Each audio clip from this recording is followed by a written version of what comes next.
শনিবার ভরদুপুরে ভয়াবহ বিস্ফোরণে কেঁপে ওঠে বারুইপুরের চাম্পাহাটির হাড়াল গ্রাম। বাজি ব্যবসায়ী পিন্টু মণ্ডলের বাড়িতে বিস্ফোরণে অগ্নিদগ্ধ হন পিন্টু মণ্ডল, শঙ্করী সর্দার ও অর্পিতা সর্দার। রবিবার এমআর বাঙ্গুর হাসপাতালে মৃত্যু হয় শঙ্করী সর্দারের। ওই হাসপাতালেই ভর্তি থাকা অর্পিতা সর্দারের অবস্থাও সংকটজনক। তার শরীরের 70% পুড়ে গিয়েছে। ঘটনার পরেই রবিবার দেখা যায় পুলিশের তৎপরতা। বারুইপুর থানার অন্তর্গত হাড়াল, বেগমপুর প্রভৃতি এলাকায় পুলিশের পক্ষ থেকে বাজি ব্যবসায়ীদের লাইসেন্স খতিয়ে দেখা হয়। যে সমস্ত বাজি ব্যবসা আমাদের মধ্যে যুক্ত আছে তারা ইনভেস্টিগেশন করছে, যাদের কোন ধরনের লাইসেন্স আছে, তারা সেলিং লাইসেন্স, কাদের ম্যানুফ্যাকচারিং লাইসেন্স, সেগুলো ভেরিফিকেশন করছে। কারা করছে? আমাদের প্রশাসন থেকে এসেছে। এরা হচ্ছে প্রতি মাসে একবার করে এসে দেখে যায় ঠিকঠাক কাজ করছে কি, বা কার কত বৈধ লাইসেন্স আছে কি না আছে, সেইগুলো আজকে সব কারা কারা দেখেছে? এটা বারুইপুর পুলিশ স্টেশন থেকে আসে, এটা দেখে। রবিবার এলাকায় যায় কংগ্রেসের প্রতিনিধি দল। ওই এলাকা কৃষিক্ষেত্রে উন্নত হলে মানুষ বাজির ব্যবসার দিকে ঝুঁকত না বলে মন্তব্য করেন প্রদেশ কংগ্রেস সভাপতি শুভঙ্কর সরকার। স্থানীয় প্রশাসনকে নিশানা তাঁর। আমি খালি অবাক হয়ে যাচ্ছি, এত চাষের জমি আছে, এই বাজি কারখানা, এখানকার পঞ্চায়েতের লোকেরা আছেন, এখানকার বিধায়ক আছেন, এখানকার এমপি আছেন, বিশেষ করে পঞ্চায়েত এবং বিধায়ক যিনি আছেন, আমি দুটো তিনটে জিনিস বলতে চাই এখানকার, মানে আপনাদের মাধ্যম দিয়ে।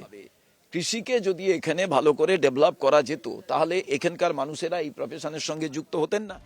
একই সঙ্গে ওই বাজি ব্যবসায়ী পরিবারকে ক্ষতিপূরণ ও সঠিক চিকিৎসার ব্যবস্থা করার জন্য সরকারের কাছে দাবি রাখেন তিনি।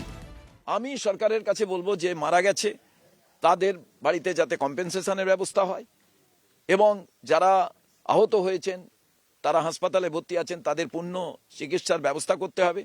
কতগুলো এখানে এই রকম বাজি কারখানা চলে কুটির শিল্প হিসাবে, তার একটা হোয়াইট পেপার বার করুক সরকার, কোন কোন জায়গায় চলে।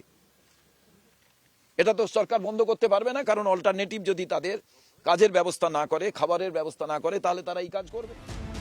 বাজি থেকে একের পর এক দুর্ঘটনা, রাজনৈতিক তরজাও চরমে।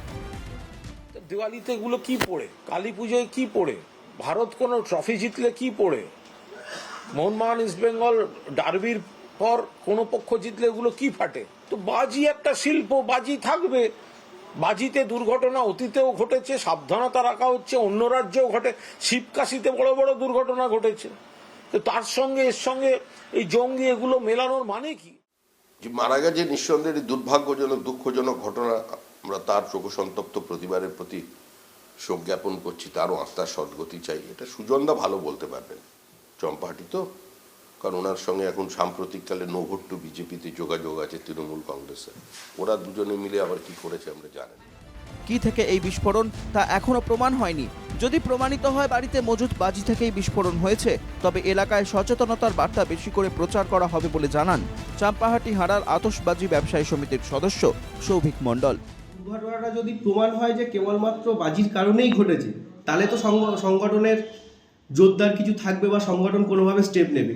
যদি পুলিশের রিপোর্ট আসে গ্যাস সিলিন্ডার ফেটে ঘটেছে, তাহলে তো সংগঠন গিয়ে লোকের বাড়ি রান্না বন্ধ করে দিতে পারে না। অতএব সংগঠন যদি আতশবাজির কারণেই ঘটে থাকে, সেটা যদি আমাদের সামনে আসে, সংগঠন যেভাবে চলছে, সংগঠন আরও কড়াভাবে চলবে। সাম্প্রতিককালে রাজ্যে বারবার বাজি কারখানা বা মজুত করে রাখা বাজিতে আগুন লেগে বিস্ফোরণের খবর সামনে এসেছে।